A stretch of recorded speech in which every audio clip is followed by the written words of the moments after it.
чорабинии фарҳангии фароғатӣ бахшида ба рӯзи президент ва иҷлосияи 16-уми шӯрои олии ҷумҳурии тоҷикистон дар коғи фарҳанги шаҳри ҳисор баргузор гардид, ки дар он намояндагони мақомоти иҷроии ҳокимияти давлатӣ ва корхонаву ташкилот ширкат доштанд. роҳбарияти шаҳр нахуст ҳозиринро ба санаи басо муҳими мамлакат шодбош гуфта, мафсуд қайд намуд, ки дар таърихи ҳар як халқу ватан лаҳзаҳое фаро мерасанд, ки сарнавишти ояндаи мардумашро тарҳи устувор гузошта дар бунёду пешрафти мамлакат нақши ҳаётан муҳим мебозад.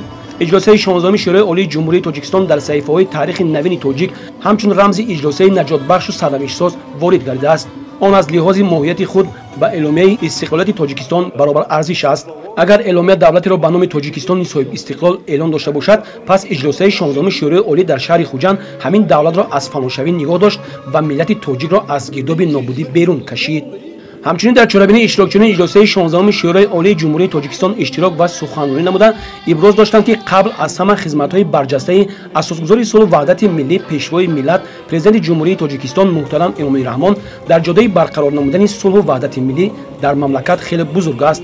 дастовардҳои нодири сулҳи мо буд, ки музокирот ва сулҳофарии мардуми моро имрӯзҳо дар тамоми манотиқи ҷангзадаи олам ҳамчун намунаи мактаби сулҳфарӣ мавриди таҳқиқ ва истифода қарор медиҳанд. ҷиҳати сазовор таҷлил намудани иҷлосияи 16-уми шӯрои олии ҷумҳурии тоҷикистон ва рӯзи президенти ҷумҳурии тоҷикистон, мақомоти иҷроии ҳокимияти давлатии шаҳри ҳисор нақша чорабиниҳоро аз қабили вохӯрию мулоқотҳо мизи мудаввар бо ҷавонон мегузаронад. дар охир як барномаи консертӣ, ки суруду таронаҳои пур аз ватандӯстона ва ҷолибу диданӣ буд, аз ҷониби кормандони шӯъбаи фарҳанг ва хонандагони муассисаҳои таҳсилоти миёнаи умумии шаҳри ҳисор пешкаши ҳозирин гардонида шуд.